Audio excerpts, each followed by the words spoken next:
السلام عليكم ورحمة الله وبركاته. آم، النهاردة حابة إن أنا أتكلم عن العلاقات الإنسانية. العلاقات الإنسانية دي شاملة كل الناس، يعني الناس القريبة والناس الغريبة وكل الناس. نتعامل إزاي مع بعض؟ آم، التعامل مع الناس ليه فن، سواء قرايب أو مش قرايب يعني. آه، مفيش داعي لأسلوب التعامل اللي هو يعني زي ما بيقولوا كده بعجرفة. ان انا اتعامل يبقى ابقى طف كده في اسلوب كلامي، في طريقة كلامي، في طريقة معاملتي. آم، يعني الناس تاخد عني فكرة ان انا مثلا بتاعت مصلحتي. لما ابقى عايزة حاجة ابقى كده متوددة وجميلة وبعرف اتكلم كويس، ولما خلاص حاجتي تخلص آم، ارجع لطريقتي وارجع لاسلوبي يعني. الحقيقة عمرها حقيقة الشخص يعني ما بتستخباش كتير يعني، على طول الحقيقة بتظهر. مهما ما حاول يداري ويلبس وش تاني، زي ما بنشوف ناس كتير جدا جدا دلوقتي لابسة وش تاني غير وشها الأصلي. بتتكشف موقف معين بيكشفها مثلا. ان انا مثلا محتاجة ان حد يبقى واقف جنبي في مشكلة معينة. ان انا مثلا حتى لما بصرف النظر مش لازم حد يقف جنبي او يعمل لي حاجة، مجرد رأي، مجرد ان انا احكي لحد مثلا مشكلة ما عندي آه، وحابة ان انا اخد رأيه فيها، من رأيه ده بعرف شخصيته. هو خايف عليا بجد ولا مجرد منظر موجود جنبي. الأصحاب حتى القرايب كمان مش بكترهم. يعني ما اقولش مثلا ما بقاش مبسوطة ان انا عندي قرايبي كتير جدا، عندي اصحابي كتير جدا. لا، مش بالحجم، مش بالعدد. ان شاء الله يكون حد واحد بس، ان شاء الله يكون عندي صديق واحد بس بمليون واحد مغشوش. حد فعلا يبقى واقف جنبي، يبقى يعني سبورت كده، يعني سند ليا في كل حاجة، حتى لما اغلط ما يسيبنيش ويمشي مثلا يقول لا ده يعني انا إيه علاقتي، انا هضايق نفسي ليه، احط نفسي في مشكله ليه، انا ايه، انا مالي ومال المشاكل دي كلها، لو انا مثلا عندي مشاكل او كده يعني. لا بالعكس. آم، لما يبقى عندي مشاكل، لما اغلط في حاجه معينه، ما الاقوش يسيبني ويديني ظهره ويمشي، لا، الاقي واقف معايا، يشجعني ان انا اكمل، يفهمني الغلط بدون تجريح، بدون ما يحسسني ان انا ازاي اعمل حاجه زي كده، ده هو لو في مكاني مثلا عمره ما كان عمل حاجه زي كده. لا، ما الغلط وارد على كل الناس، الغلط وارد على الناس الكبيره والناس الصغيره، مش بس الصغيرين هم اللي بيغلطوا. الغلط وارد على كل الناس. فلازم نتحمل بعض ونبقى سند لبعض ونقف جنب بعض. ومش بالضرورة كمان ان هو يبقى مثلا علشان خاطر قرايب، مثلا ان انا هلاقي قريبي او قريبتي واقفين جنبي مثلا عشان خاطر انا عندي حاجة معينة. لا، ممكن الاقي الغريب واقف جنبي اكتر من القريب. ممكن يبقى عندي صديق طلعت بيه من الدنيا احسن عندي من الناس كلها. اللي عنده حد صاحب او قريب، انا ما بتكلمش بس عن الناس الغريبه، لو عنده حد بجد صاحب، سواء الصاحب ده سواء غريب او قريب، يتمسك فيه ويتشبث بيه جدا جدا جدا، جامد جدا، علشان خاطر آم، صعب جدا في الوقت ده ان حد يلاقي حد بجد بيخاف عليه وسند ليه، يعني يقف يعني و و وي وي ولما حد مثلا يتكلم عليه مثلا يبقى واقف في ظهره، يرد غيبته.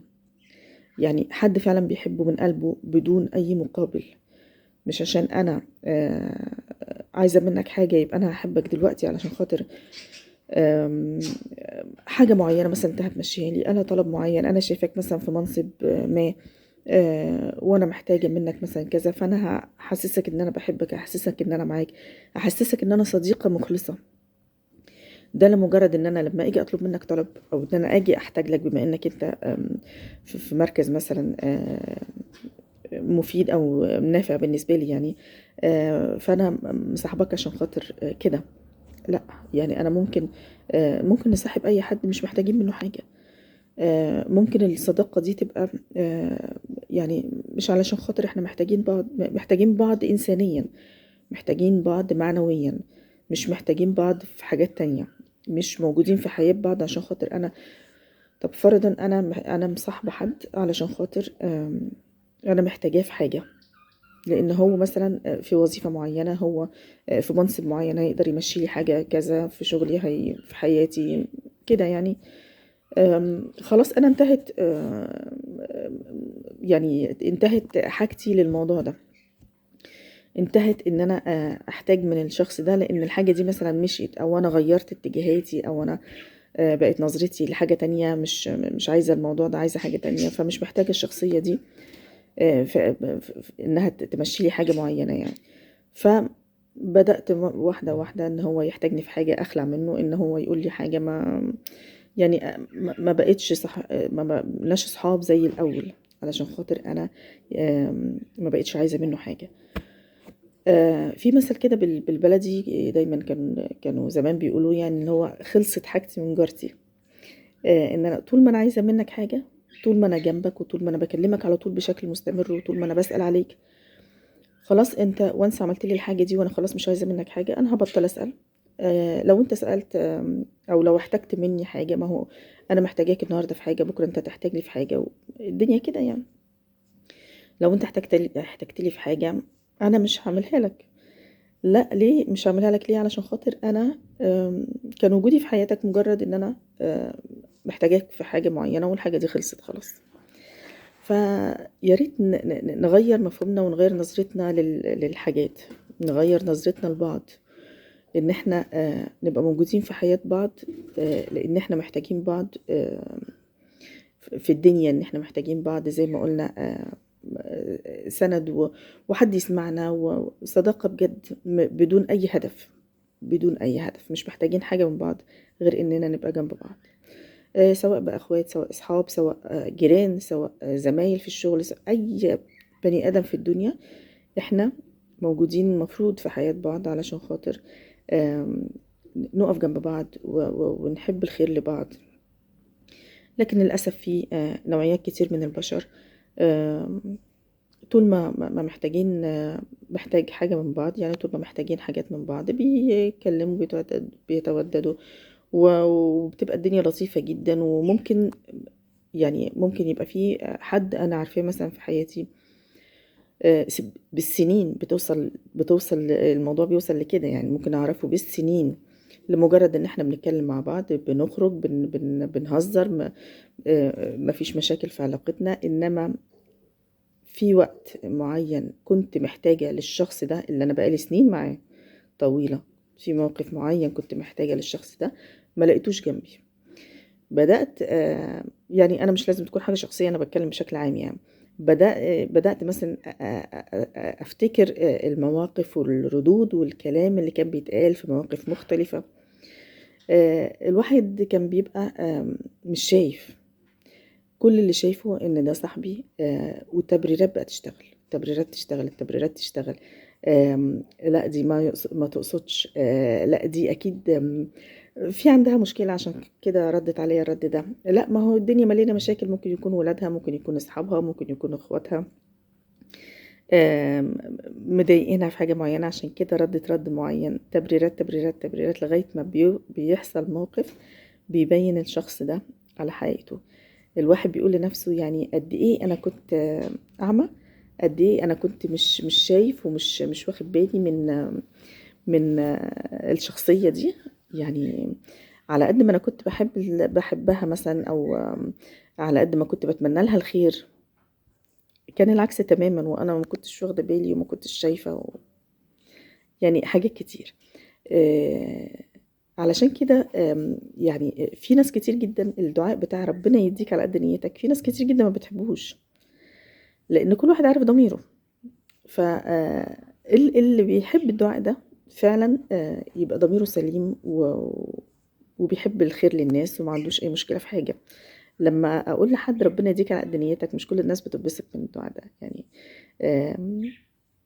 نراجع نفسنا يا جماعه، ومفيش داعي للنوايا السيئه. خلونا عايشين مع بعض، ده هي رحله يعني. نعتبر نفسنا موجودين مع بعض مثلا في رحلة، في قطر، قاعدين مثلا مع بعض في قطر، ركبنا مع بعض، خلوا الرحلة حلوة، خلوا الرحلة لطيفة. آم، يعني مش كتيرة الرحلة، مش كتيرة، مهما طالت وقت الرحلة ليها أول وليها آخر. فما فيش داعي نتعامل مع بعض بأسلوب مش كويس. مفيش داعي نتعامل مع بعض بأسلوب الفردية، أنا وبس، أنا مصلحتي، أنا بدور على مصلحتي، مصلحتي مع مين؟ أنا معاه. مفيش داعي لكده. طيب تمام، مفيش مانع ومفيش أي مشاكل لما أكون محتاجة حاجة واطلبها من حد، مفيش أي مشكلة في كده. إنما لما حد يجي يطلب حاجة مني، يبقى نفس رد الفعل زي ما عمل لي حاجة أعملها له أنا كمان. ما احوش حاجة عن حد، لو في ايدي حاجة اعملها، ما تأخرش ابدا. فخلونا نفتكر ان هي مجرد رحلة ليها اول وليها اخر، طالت ولا قصرت هنوصل لاخرها. فخلونا حلوين مع بعض، وخلونا بنحب بعض، ونتعامل مع بعض بما يرضي الله.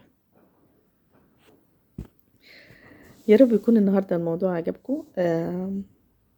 اتمنى لكم كل حب وكل خير وكل فرحة في الدنيا. ربنا يسعدكم ويخليكم ليا وما يحرمنيش منكم ابدا. اللهم صل وسلم وبارك عليك يا حبيبي محمد يا رسول الله. أستغفر الله العظيم الذي لا إله إلا هو الحي القيوم وأتوب إليه. لا إله إلا أنت سبحانك إني كنت من الظالمين. السلام عليكم ورحمة الله وبركاته.